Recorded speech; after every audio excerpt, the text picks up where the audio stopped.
Fala pessoal, tudo bem? A gente vai gravar mais um vídeo e o título desse vídeo é o processo de independência do Brasil. Eu vou ter que dividir esse vídeo em dois, porque como é um processo bem longo, a gente não vai conseguir trabalhar todo ele em um vídeo só. Então eu vou fazer a primeira parte e depois a gente faz uma segunda parte explicando realmente como foi o processo em si. Eu vou tentar espelhar aqui atrás, mas se você não conseguir olhar direitinho, eu estou vendo que está invertido, se você não conseguir olhar, não tem problema. Se você entrar no nosso grupo de estudos de história, o link vai estar disponível para você lá no Google Sala de Aula, com o código certinho.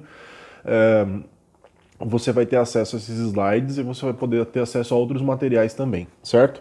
A gente começa com os antecedentes internacionais, e os antecedentes internacionais que envolviam o processo de independência do Brasil é justamente o que a gente chama de fim do absolutismo, ou as ruínas do absolutismo. A França promove um bloqueio continental motivado por esse cara que está meio contrário aí, que é o Napoleão Bonaparte. E aí o Napoleão Bonaparte estabelece então um bloqueio continental para impedir que os países da Europa fizessem negócio com a Inglaterra.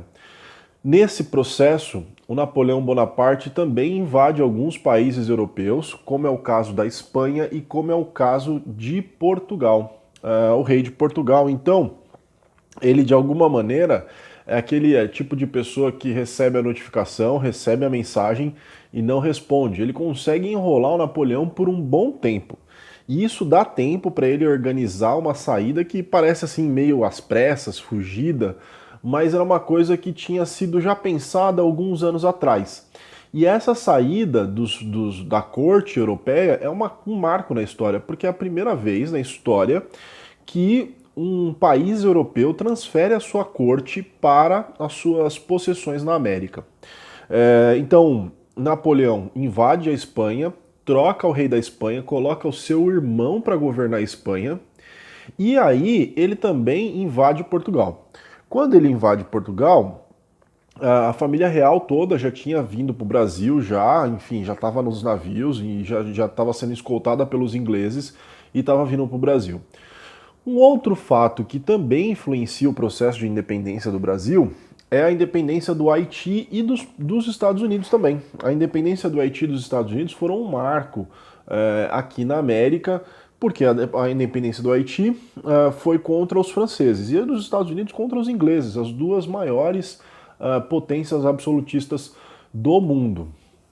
Bom, aqui no Brasil, a gente tem um período chamado de administração joanina. A gente vai passar bem rápido sobre essa administração, mas eu queria que vocês olhassem dois pontos aqui que está aqui na tela de vocês, né? Obviamente, depois vocês podem ter acesso melhor a isso, né? Esse daí é o Dom João. E o primeiro ponto é quando ele chega no Brasil, ele assina um tratado que é chamado de Abertura dos Portos às Nações Amigas. Nesse momento, a única nação amiga, ou a maior nação amiga do Brasil naquela época, de Portugal naquela época, era nada mais nada menos do que a Inglaterra. Então, o maior beneficiado com esse processo é a Inglaterra. Outro tratado importante vai ser a permissão para as manufaturas que o Dom João libera aqui no Brasil.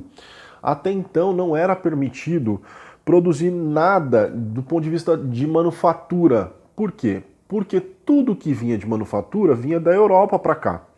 Então, quando ele chega ao Brasil, ele tem a necessidade de produtos manufaturados e ele não podia mais trazer da Europa. Ou ele tinha que pagar muito caro. Então ele começa a desenvolver manufaturas aqui no Brasil. E isso é um marco, porque é a primeira vez na história que isso acontece aqui na América de maneira oficial. E por último, é um tratado de 1810 chamado Tratado de Cooperação e Amizade. O que esse tratado ele diz? Um tratado de cooperação e amizade é um tratado que estabelece taxas extremamente beneficiosas para a Inglaterra. Para a Inglaterra conseguir vender os seus produtos aqui para o Brasil e para que houvesse a relação entre ingleses e portugueses de uma maneira financeira mais lucrativa. Pra você ter uma noção, a Inglaterra pagava 15% de taxa de exportação aqui, né, o que é igual ao que os portugueses pagavam, né? Bom, aqui na América, a administração joanina vai ser extremamente positiva. Se você for ver, a administração Giannina vai ser responsável pela criação do Jardim Botânico, pela escola de médicos na Faculdade de Medicina lá em Salvador, vai ser responsável pela Biblioteca Nacional, vai ser responsável pela vinda da missão francesa, que é a missão de artistas franceses aqui na América, entre outros benefícios que acontecem com a chegada da família real aqui. O Rio de Janeiro passa por um processo de transformação, né? Primeiro houve um grande burburinho porque estava chegando o rei aqui, né? Isso é uma coisa histórica, é um marco. Mas quando ele chega aqui, ele toma uma ação extremamente impopular, que é tomar as casas das pessoas.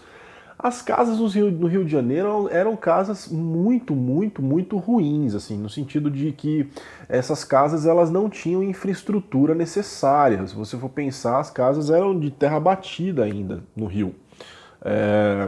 Você tinha problema com doenças, você tinha problema com esgoto e uma série de outras coisas. Bom, em 1815 o Brasil vai ser elevado à condição de capital do Reino Unido de Brasil, Portugal e Algarves. Isso é muito importante a gente destacar porque o Brasil não era mais uma metrópole, uma colônia de Portugal. O Brasil passa a ser, nesse momento, a capital desse Reino Unido. Então isso é interessante a gente destacar, que ao mesmo tempo que é um marco importante, é um marco muito importante do ponto de vista europeu, porque em 1815 é quando Napoleão começa de fato a sofrer as suas derrotas e de fato esse império napoleônico ele começa a ruir. E a Inglaterra começa a fazer os processos que a gente chama de processo de restauração. Então começam a surgir movimentos de restauração em toda a Europa. Em toda a Europa. Mas a família real aqui no Brasil estava extremamente bem alocada. Eles estavam muito bem adaptados ao Brasil. Existem histórias de que o Dom João VI saía pelas ruas carregando um saquinho com frango cortado, picadinho, com manteiga e tempero. Ele saía comendo isso pelas ruas enquanto as pessoas estavam trabalhando, né? Daí surgiu, por exemplo, o frango a passarinho. Não sei se é verdade, vai saber, mas enfim. Nem tudo eram flores nesse processo. Em 1817 começa a primeira Revolução Liberal, né, do Reino de Portugal, que é a Revolução de Pernambuco. Existia em Pernambuco uma decadência do comércio de algodão e de açúcar. Algodão porque eles tinham que concorrer com os Estados Unidos e o açúcar porque eles tinham que concorrer com as Antilhas. Quem cuidava dos negócios nessa região eram os portugueses. Então os portugueses eles eram responsáveis por comprar e vender os produtos. Quando eles compravam os produtos, eles pagavam um preço bem pequeno. E quando eles vendiam os produtos, eles vendiam por um preço absurdo. Então eles sempre tinham lucro nesse processo. Começa ali um burburinho de uma revolução, prendem os líderes desse burburinho e nesse processo que eles prendem os líderes, mandam executar esses líderes. Estoura uma revolução ainda maior, com pautas como, por exemplo, de influência iluminista, mas com pautas como, por exemplo, a proclamação da República, a lei orgânica, formação de militares, envio de representantes para o exterior e tal. Essa revolução de Pernambuco, ela vai ser violentamente barrada quando chegam as tropas da Bahia e do Rio de Janeiro para poder finalizar esse processo. Não foi a única revolução liberal que tiveram que enfrentar. Uma outra revolução é a Revolução Liberal do Porto, de 1820, né, que exigia duas coisas que são extremamente antagônicas. Apesar de ser uma revolução liberal, eles exigiam como primeiro ponto o retorno de Dom João para Portugal. Por quê? Porque isso faria com que a corte portuguesa retornasse também. Eles não eram bobos nem nada, né? E aí nesse processo de retorno, eles queriam que o Brasil fosse rebaixado à condição de colônia novamente. Porque economicamente o Brasil estava muito mais importante do que as cidades portuguesas. Bom, Dom João fica num impasse, porque se ele retorna existia aqui também uma elite que pressionava que ele ficasse, existia aqui uma série de investimentos que haviam sido feitos aqui, e que o retorno dele seria, de alguma maneira, não maléfico, mas prejudicial a Portugal, à corte portuguesa. Como ele resolve isso? Ele resolve isso criando mais um problema para o futuro, que é o nosso tema da próxima aula. Por quê? Porque ele vai para Portugal, ele retorna para Portugal, mas ao mesmo tempo ele deixa o filho dele aqui, o Dom Pedro I, que a gente chama de Dom Pedro I, e o Dom Pedro I como príncipe regente. E ele não tira essa condição do Brasil, então o Brasil ainda continua numa condição bem privilegiada. Bom, a gente vai terminar esse assunto na próxima aula. Espero que vocês tenham gostado. Dá um joinha lá, curte o nosso canal, se inscreva, tudo certinho e bons estudos. Valeu!